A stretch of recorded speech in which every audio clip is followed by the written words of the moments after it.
Kotse ba?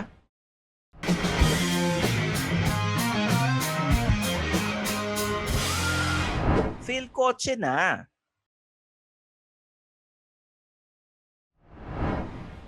Madaming criteria sa pagpili ng kotse at iba-iba ito per person. Kasi nga naman, magkakaiba ang needs and wants natin. Pero ang iba, iisa lang ang gusto. Power! Papa-power! Power! Power! Isang sasakyan na hindi sila bibitinin sa kahit anong sitwasyon. Kung isa ka sa mga taong ito, siguro nagtataka ka, ano nga ba ang mga choices mo? Kung attainable power ang gusto mo, nasa tamang video ka kasi titingnan natin ngayon ang 20 most powerful cars under 1.5 million pesos.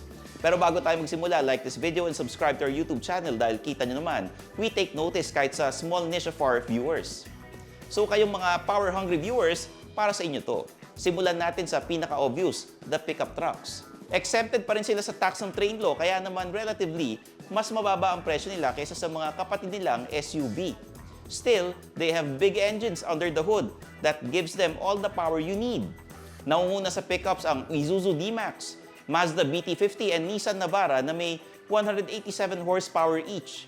Nagkakaiba lang sa torque kasi the D-Max and BT50 has 500 Nm of torque thanks to their 3-liter diesel engines while the Navara has 450 Nm of torque dahil 2.5-liter lang ito. Susunod naman ang Mitsubishi Strada and SsangYong Muso with 179 horses while the Ford Ranger is in last place with 167 horsepower. May higher variant ang Ranger na naka-bi-turbo diesel engine with 207 horsepower pero dahil ang price point natin ay below 1.5 million, hindi siya counted. Sedan naman ang typical na tinitingnan ng mga speed fanatics. Ironically, kaunti na lang ang options dito at least for this price point. Simulan natin sa Mazda with the Mazda 3 hatchback and sedan. It runs on a 2-liter naturally aspirated engine that makes 155 horsepower. Actually, ang Mazda lang ang naturally aspirated entry sa listahan na ito. The rest ay naka-turbo, tulad nitong MG6 na may 1.5-liter engine that makes 167 horsepower. Ang Honda Civic naman ay medyo same engine specs na 1.5-liter turbo pero ang power nito ay nasa 175 horsepower. VTEC, bruh! And dahil crossovers ang pinakamainit na segment nowadays, expected na dito ang pinakamaraming powerful cars kahit na nasa 1.5 million price point tayo. Una na dyan ang Chang'an CS35 na despite being under a million, may 159 horsepower with its 1.4-liter engine.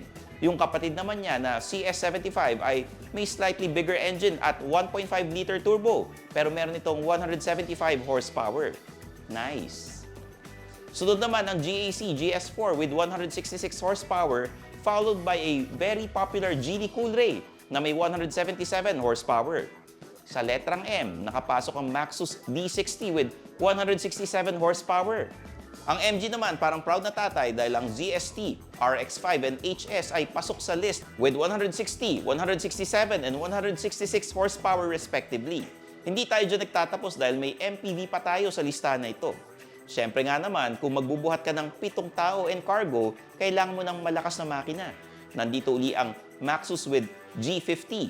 Available ang 1.5-liter turbo engine sa upper variants ito that puts out 167 horsepower. Sinundan naman ito ng Toyota Innova with its 2.8-liter turbo diesel engine that makes 168 horsepower and 360 Nm of torque, so mas may hatak. Pinakamalakas naman sa listahan na ito ay ang Geely Okavango with its 190 horsepower.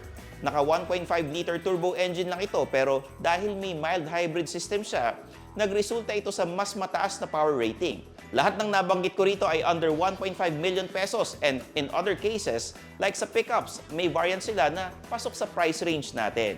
That's it for our top list today. I'm your host Stanley Chi, ang yung senpai ng turbuhan na pinapaalala sa inyong lahat na i-follow ako sa aking mga social media accounts at meron akong sariling YouTube channel. Mag-subscribe kayo ron. At syempre, makinig at mag-subscribe sa aking podcast, Underpaid with Stanley Chi. So paano ba yan? Kita-kits tayo sa next video, dito lang sa Phil Kotse. Bye-bye! Thanks for watching. For the latest news, reviews, and anything you want to know about cars and car ownership, visit philkotse.com. Follow us on YouTube, Facebook, Instagram, and Spotify para hindi ka huli sa usapan. Tandaan, kotse ba? Phil Kotse na!